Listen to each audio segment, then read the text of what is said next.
Hey guys, this is Robert MCS, and today you're watching our interview with Jonas Lamis.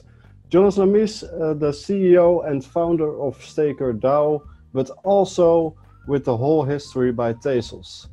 Big things are coming for Tezos, big things are coming for StakerDAO. Are you ready?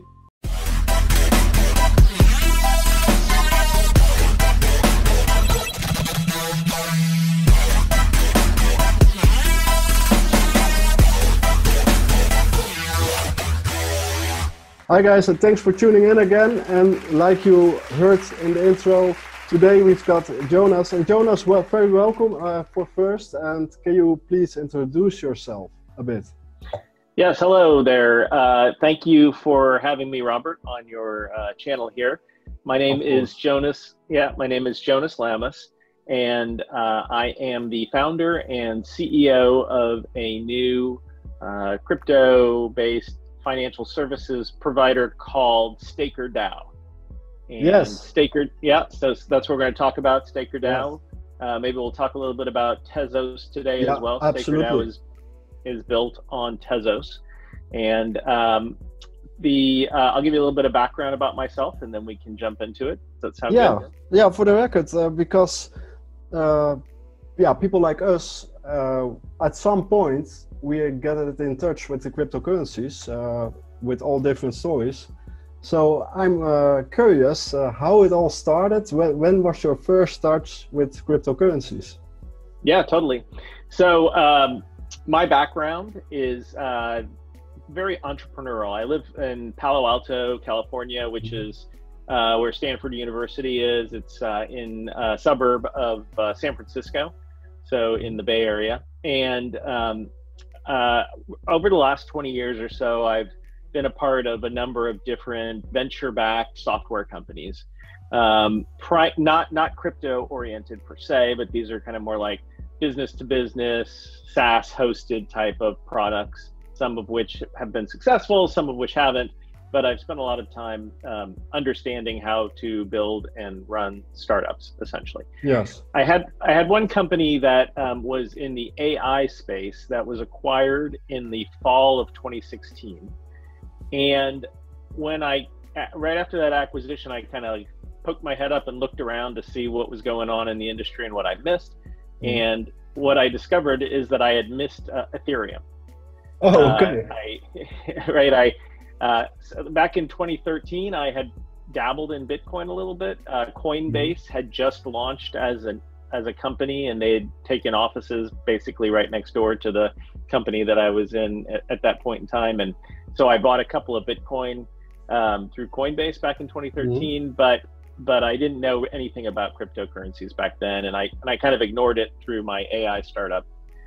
But in late 2016, I looked around, I saw this amazing Ethereum ecosystem that was evolving, and I started reading white papers. And one of the white papers that I came across was the Tezos white paper. All right. And having done some research, then I saw that there were several investors out here in the Bay that were early investors in Tezos. One was Olaf Carlson-Wee from Polychain Capital, and the other was Tim Draper from Draper Ventures. And those were both people that I respected their investment strategies. And so I got really into Tezos, read the white paper, got excited about the features that Arthur Brightman had discussed in the white paper, how it could potentially be a next generation blockchain built on many of the principles of Bitcoin and Ethereum, but having a brand new method of consensus with proof of stake and some other features from a governance perspective that I thought would solve potentially some of the forking and other issues like that we were seeing emerging in the Bitcoin community, and of course the Ethereum community as well. Yes, of course. And, yeah, totally. So after I got done with the white paper in early 2017, I found the chat group that the Tezos people were on. There was about 10 people on a Slack channel back in the day. I reached out to the founder, Arthur, and told him that I thought that Tezos was going to need a big, vibrant community built around it, and that I was interested in diving into that.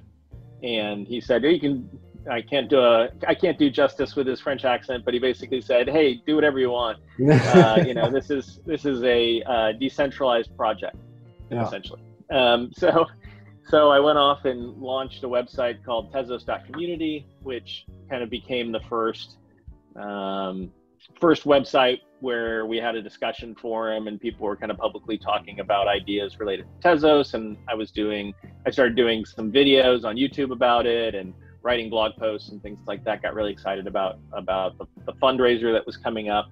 Launched a Twitter handle, which is the @TezosCommunity Twitter handle. And then the fundraiser for Tezos happened, which was the summer of 2017. And I think it raised way more money than anybody thought it was going to raise. Yeah, it was huge. Yeah, it was really large. It ended up raising, I think, $232 million equivalent. Yes. And at the time, the white paper and the business plan basically said like a $20 million raise was the moonshot, right? So, it was very, very, very much a surprising event, at least from my perspective. So then after that, we all thought that Tezos was getting down to business from an engineering perspective. I hosted among the first meetups for Tezos out here it was the first one out here in the Bay Area, which was in August, I think, of 2017. But then we started hearing rumblings about problems with the Tezos Foundation. This is a well-documented piece of history in the Tezos lore, but essentially there was a disagreement that emerged among the principals, and it ended up really holding the Tezos fundraiser funds for ransom, if you will. I wouldn't say it wasn't a total ransom, but things got locked up in a pretty significant way. And so at that point in time, there was a group of kind of community leaders emerging, and we all kind of got together and plotted about how can we help Tezos get out of this mess. One of the community leaders, Ryan Jesperson, took point on it, and we created a second foundation called the T2 Foundation that we were prepared to offer as an alternative to the Tezos Foundation so that Arthur and his team could launch the blockchain there. And through all of that, working with Olaf at Polychain, who was pretty instrumental in this as well, the community managed to get new leadership in the Tezos Foundation in the winter of 2017 going into 2018, and the project basically from a funds perspective got back on track at that point. Yes. The engineering team was always cranking away on it regardless, but the funds started flowing in earnest really in the spring of 2018, which was great. We launched a nonprofit in the United States called the Tezos Commons, which started giving out grants and running meetups and things like that. And by the time spring rolled around, I was trying to figure out how could I, have a longer term participation in the Tezos ecosystem and create a business that was sustainable in it. And I discovered the world of becoming a validator in the proof of stake ecosystem. And so I paired up with some of my engineering pals out here in Silicon Valley, and we launched a Tezos Baker, as we call them, which is what Tezos calls it. It's validator. Yeah. So in the spirit of true French patisseries, we have bakers. And so Tezos, that bakery became what is known today as Tezos Capital. And when the mainnet, it was called the beta net, but the kind of the main code base went live on July 1st, 2018, we had we were one of maybe a handful, 7 or 8 bakers who were ready to go and create a service for community members who wanted to start staking and delegating their Tez in the ecosystem. And so we rapidly grew to be the largest delegation service in the Tezos ecosystem over kind of the first 6 months. as the community was spinning up and new people were becoming familiar with it. So fast forward to kind of this spring, spring of last spring, the spring of 2019. Lots more bakers in the Tezos ecosystem. In fact, today there's over 450 different bakers running. These are the folks who make blocks and hold consensus, and so it's by far one of the most decentralized blockchains out there from a block production perspective. And as a result of that, I started thinking about the financial, the synthetic financial assets that are going to emerge in this proof of stake space. We have kind of layer 1 coins, but the question was, some people want positions in Cosmos, some people want positions in Decred, some people want positions in Algorand, some people want positions in Tezos, some people want positions in all of them. Yeah. and the question is, that's a lot of work to do to manage positions and all those different things. And so we started thinking about, how can we make products that will allow people to participate in these layer 1 networks, but not necessarily have to be, computer science majors in order to do so. And so I started talking again with the Polychain guys, and some folks in the Tezos ecosystem, some validators from Cosmos, some folks at Coinbase. And at the end of the day, we all kind of agreed that creating a DAO that would be using a lot of the governance knowledge that we gained from Tezos would be really awesome, but also a DAO that could be built on a multi-token model like MakerDAO had already pioneered would be awesome. Yeah. So really kind of standing on those two projects, on MakerDAO from a multi-token governance perspective, Tezos from an on-chain governance perspective, we put both of those ideas together and decided to launch StakerDAO.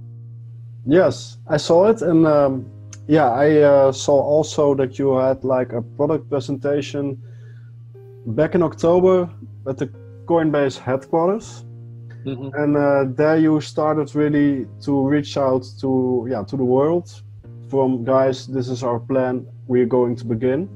And that's the moment when I realized there's much happening on Tezos at the moment, because before we skip to the security point of the token, I see that Tezos is really setting the tone on this. They are making really much security standards at the moment, and that's basically if you take a look to Ethereum, it's basically an all other protocol, if I see it like this. So you started and you did the Decred research, the Tezos research, of course, and the Cosmos research. What can we think about those researches? Yeah, so when we started figuring out how we knew that we wanted to bring some new products to market, and we knew that we wanted to build on some of the great DeFi concepts that were already emerging in Ethereum. Yes. But we also knew that our small team were not the experts on everything. No, of course. Right. And so we were trying to figure out, do we want to just pick one product and launch one product and be the experts on that one product? Or do we want to create a business model that would allow many people to participate and bring their expertise?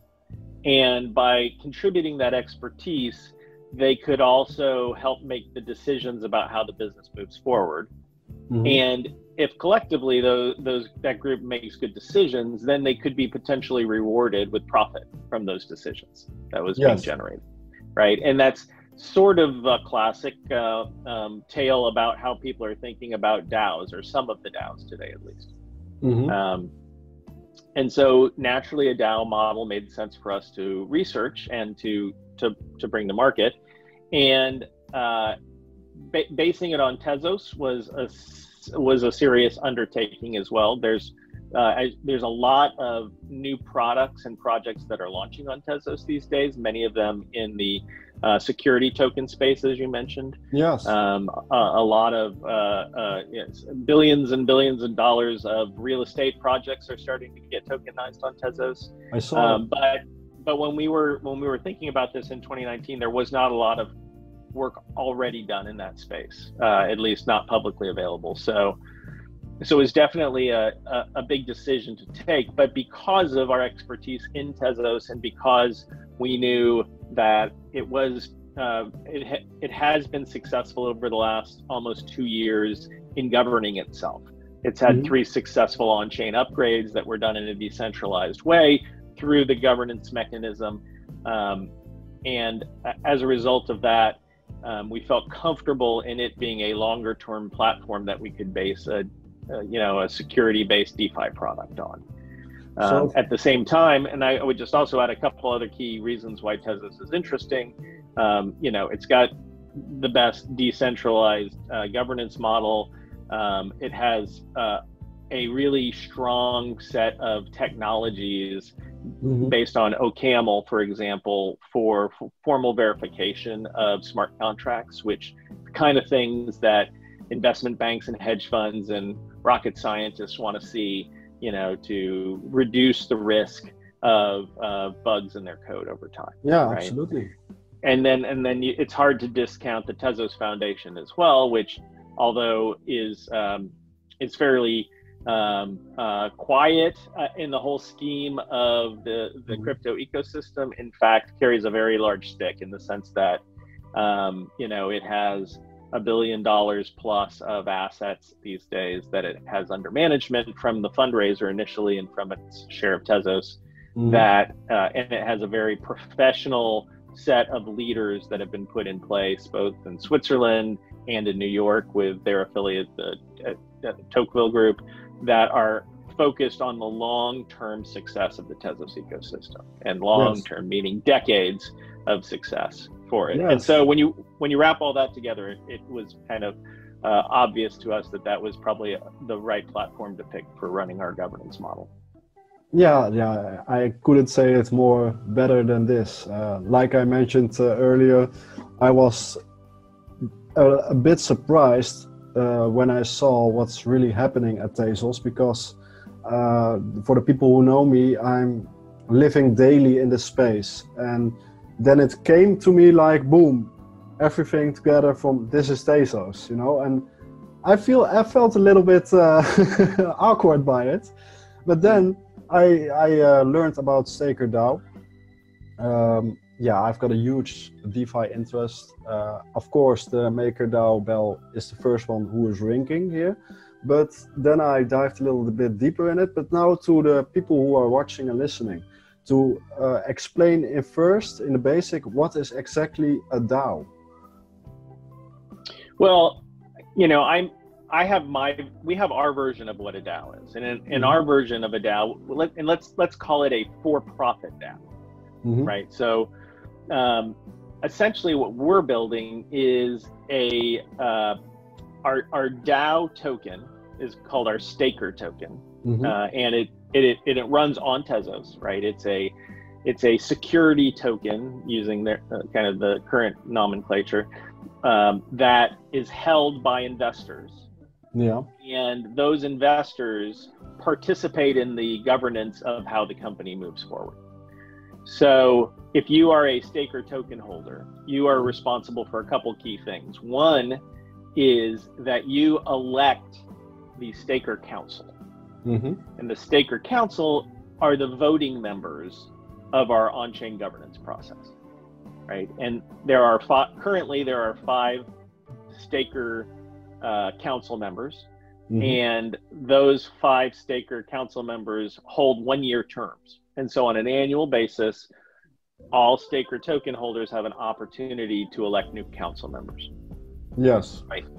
And the other thing as a Staker token holder that you need to do from a governance perspective is you need to participate in our proposal development process. So I know you had a slide up earlier, or part of our website up earlier, that showed the proposal cycle that's on our website. And so the proposal cycle for us is essentially what happens is it happens every month. We have a proposal cycle, so 12 times a year, and our proposal process has 4 stages to it. So it has 4 weeks. In the first week, what happens is a proposal is submitted on chain.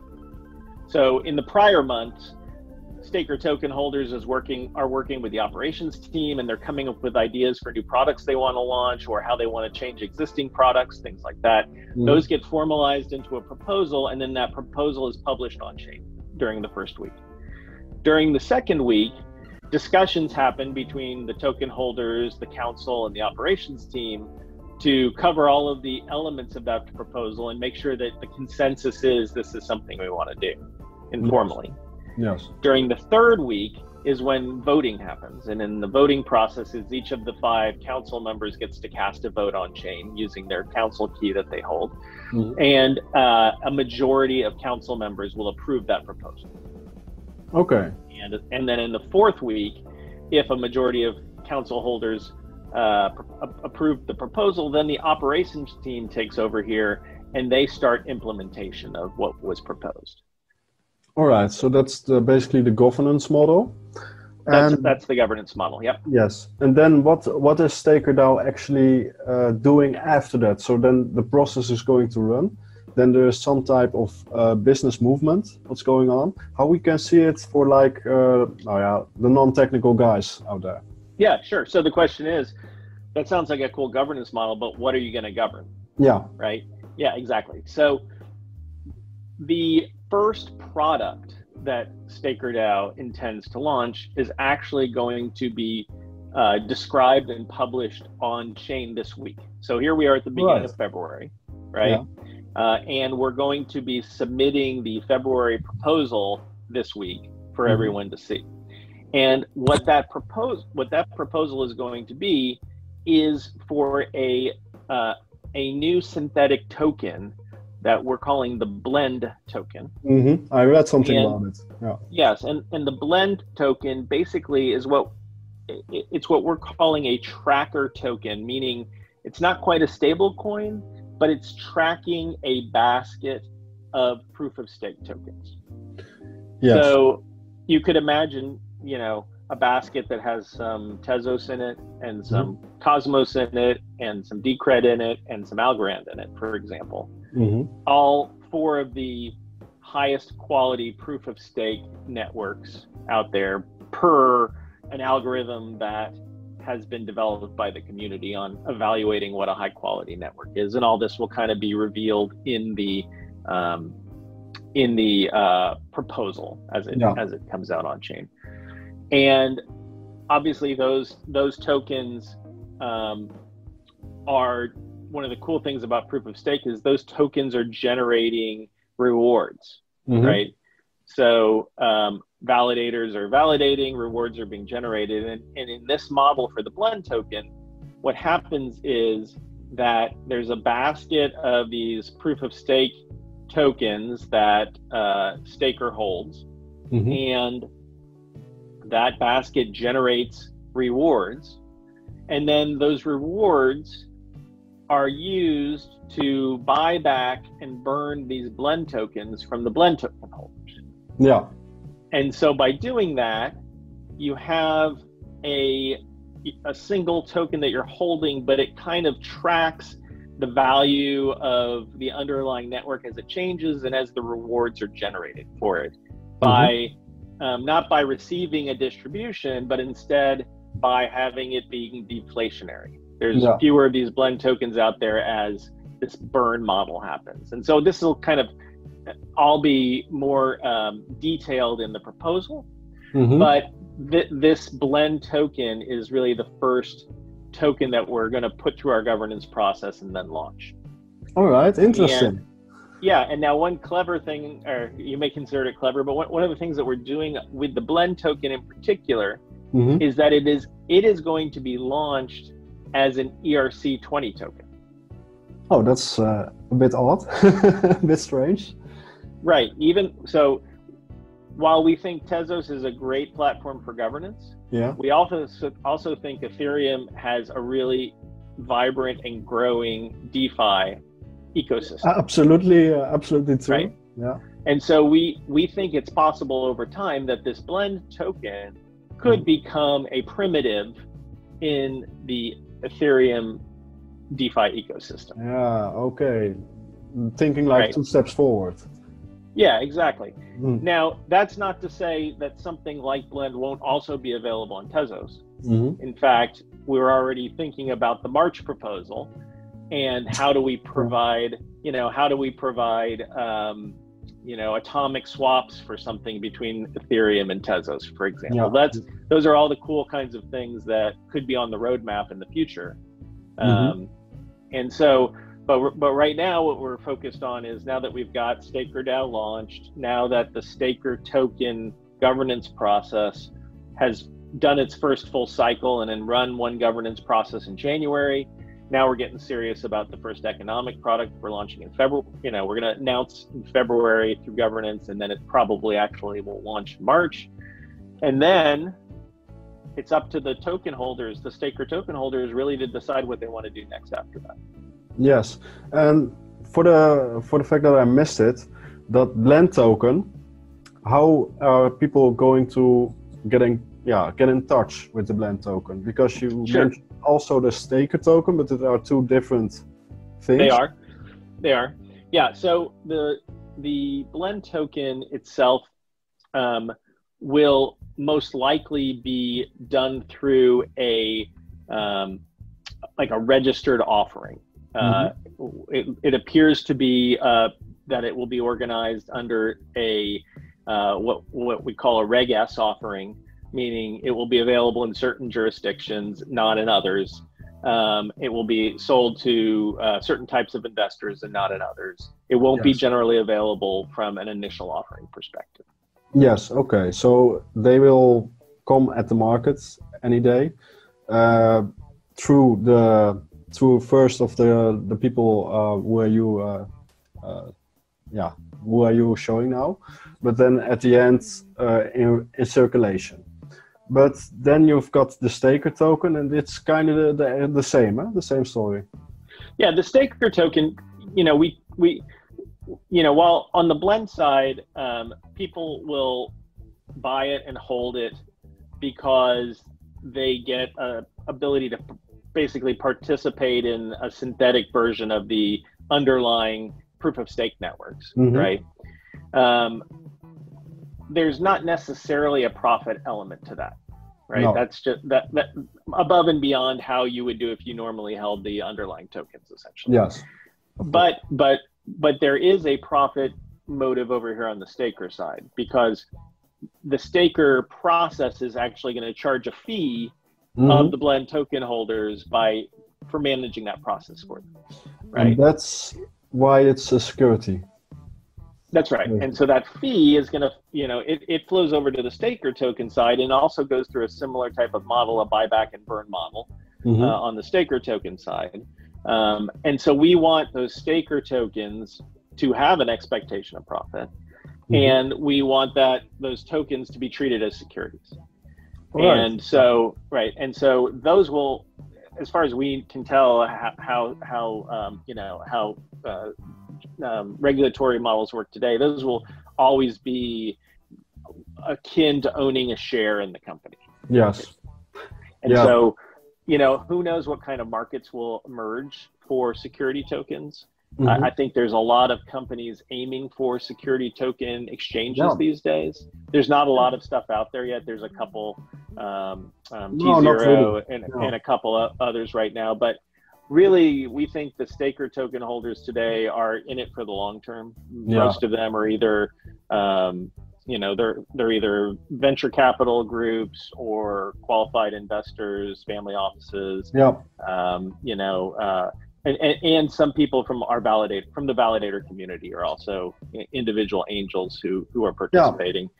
But those guys, they're not looking for any kind of quick buck. It's something that they want to participate for the long term in. But I think that's the way 2020 will go, because we all have seen the cowboy atmosphere but we have all seen this is not the future. You know, this is not going to work out on every project or whatsoever. And I think if you are starting with, let's call them angels, then I think that you have a solid background for the fundamentals also. And yeah, we mentioned it a couple of times in the Telegram chat from StakerDAO. Like, when do you are a credible investor? Well, it's in the USA. It's different than here in Europe, for example. Right. Here in Holland, maybe I'm wrong, but here in Holland, if you have like a healthy income, then you don't have negatives, like by a bank or something, then it's all fine. Then, but in the USA, it's a lot different, I know. Yeah, totally. But, I mean, that's the great thing about crypto, these new emerging crypto models, is because there's so much interest from around the world. Yeah. You can pick and choose which jurisdictions you want to participate in, and as long as you follow what those jurisdictions say, you can open it up to participation from different countries. Yeah, but I see a movement also, we mentioned it in the beginning, you see a lot of security token activity now at Tezos. That has a reason, you know. I think if you have the great mindset, if you have the best intentions for the long run, then you decide to do it the official way. And when a token promise you something, for example, you get a thing of return instead of that, then it's basically a security token. Or if it holds a share of a company or a project, it's basically security. And the most projects we have seen in 2017, for example, they didn't take it too seriously. And like you said already, you've got like a bunch of people who are going to gambling with it. Yeah, it's fun because you can raise quick money, but you don't have the angels on your side when you have to validate your network or to run your community or elsewhere. There is no community back by then. Yeah. So, I mean, one of the principles here for StakerDAO is we think that over the long term, everything that can be tokenized will be tokenized. Yes, I agree. Right. Totally. Yes. I'm seeing it happening now with the esports right under my nose. Yeah, it's already happening. And like you mentioned, real estate is sniffing into Tezos already. Mostly we are not really aware of that in the public because not everything is thrown outside yet, of course, but we know, we feel it, it's already happening. And yeah, to finish this, I don't want you, I'm not going to ask about details, but when will the public know something more about StakerDAO, about the progress, about when it all starts? Can you give us something?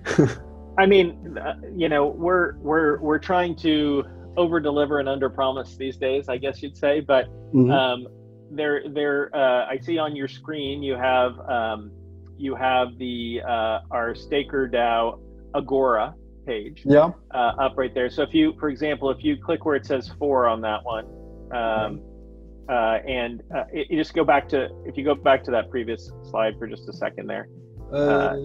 This one. Yeah, that one. Yeah. You see where the number 4 drop down is? The number 4 drop down. Yeah, here. Keep going to the left, farther left. Yeah, right there. Yeah, if you select number, let's say number 3. Implementation. Number 2. So I mean, or number Voting. 2. Voting. So here you can see the first proposal 001, that was launched on Tezos in July or in January. You can go through here and you can see who voted for it and that it was approved and what the content of it was.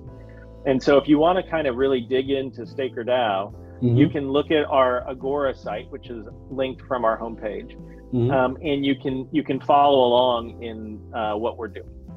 All right. And then there's also some good blog posts that we've written that kind of explain all this. All right. Yeah, I'm really excited. I'm also excited about Tezos. I think 2020 will be a big surprise for the whole cryptosphere in general. We are all keeping an eye on Ethereum, of course, with the whole DeFi movement. We're keeping an eye on Tezos because it blew me literally away when I saw what I missed. Yep. The details are just, but Tezos is not screaming, you know. They are not screaming to the outside world, we are doing this and we are doing that. Yeah, and I would also say you haven't missed anything. No, right, but we're very early here in this whole crypto development cycle. This is a 20-year cycle we're on here. Yeah, absolutely. And all of us, every single one of us who's talking about it today, we are all the early adopters, right? It doesn't matter if you started in 2012 or if you started in 2020. You're still an early adopter. Yes. So the majority has yet to cross the chasm and come to crypto, and that's going to happen over the next decade. Yeah, I'm aware of that also. And now, like StakerDAO, it's the beginning. It's I'm really looking forward to it. Yeah, it could happen that I'm gonna call you again in about like 6 months or so. Let's do it. Yeah, anytime. Look where we are to then. But as I mentioned, I'm gonna come visit Holland here in a couple months, and my visit where my ancestors are from, apparently. So maybe we'll get together. And, everybody visits Holland. Yeah, indeed.